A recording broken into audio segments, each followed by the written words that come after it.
We have a great vision. Country is going great under the leadership of our Honorable Prime Minister Modi ji. But in the 4 years as a member of Rajya Sabha, I was constantly aware of the responsibility put on my shoulders. And was looking here and there as to how I can contribute to the country for the better performance, better governance, etc. So several things have come to my mind in this process, which will be good for the country. Let's examine the reasons why there is a paper leak. Because there is a time gap between a paper is composed and a paper is answered. It can leak anywhere by the person who composed, who printed it, who made a binding, who stored it, who transported it, anywhere. How to stop it? Minimize. The absolute minimum is don't compose the paper till the students are inside the examination center. I will tell you how. So let us take the NEET papers. Of recent, a lot of commotions there. It has got about 4 subjects: botany, zoology, chemistry, physics, etc. Each examination contains about 45 questions. What I suggest is let the academicians create a question bank of about 5,000 to 6,000 questions on each subject. They'll thoroughly, every examination paper should have certain parameters. How many hard questions should be there, medium questions should be there, easy questions should be there. And the subsection for analytical thinking, memory, recall, creation, etc. So they will create a question bank in proportion of that parameters, what is required to be question paper. They will thoroughly vetted by other people. Once the question paper is set, now examination people will ask to pick up enough questions from that question bank through a computer, and the time parameters for them to finalize the question paper. Again, what I want to underline is they're not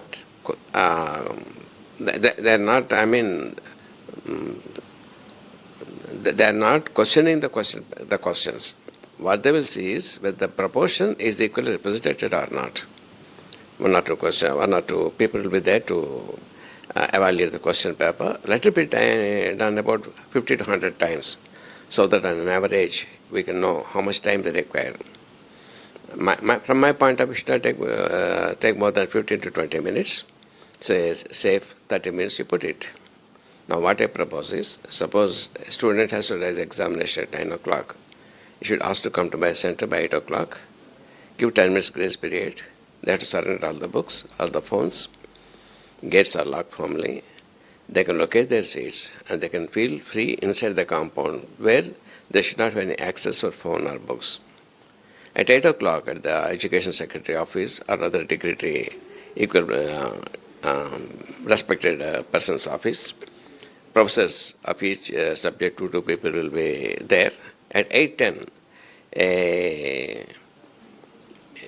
a sort of computer key will be generated, which will ask to pick up enough questions for the examination paper. Within a few seconds, 1 or 2 minutes, will give the examination paper, and they'll go through the examination paper. When they're satisfied, through a secure key that will send to all the examination centers. Again, also examination center people, they cannot just look into the answer paper. 3 or 4 people given the keys to open the question paper. Say about 8:55, they open the question paper. They'll upload it to the computers with a time lock, which will open at 9 o'clock. The students will come and sit in their chairs before 9, and they'll start answering the question at sharp 9. So when the paper is set, when all the students are inside the examination papers, the question paper leak doesn't even, there's no scope of the question paper being leaked at all. This is as far as the multiple choice questions is concerned. And the other type of questions, long answer questions, they'll have typically 10 to 12 questions in a subject. So for that also, into 100 times question bank should be prepared, say about 1,000 questions on each language, on each subject. The computer will pick up. But in this center, what I am proposing is a room should be set aside for printing. For that also, enough printers which can print the question papers very easily within 30 minutes time should be installed with a standby generator, standby extra machine. And what I propose is a trial run should be done for each and every examination center as to whether how many machines will be able to print the question papers and they can disburse easily without any snag. At the same time, the parameters should be thoroughly vetted for any possible leaks. For that, I suggest the education department should take the help of the CBI and cyber people to thoroughly to do ethical hacking to find out any possible leaks so that they can be answered. By doing this, what I'm suggesting is the total printing room will be totally covered with CC cameras. The entire corridor where a person goes with examination papers, that will be covered in CC cameras. Examination papers will not be open, they'll be covered and sealed inside the printing room. And the cover the person will take when he goes to the examination room. The invigilator will show the cover with the seal intact to the students and CC camera will break it just a few minutes before 9 o'clock. Will start distributing the papers. By doing this thing, the possibility of there may be individual case where a person can get a tip from an individual person, but mass leakage cannot happen in this system and doesn't involve any extra expenditure also.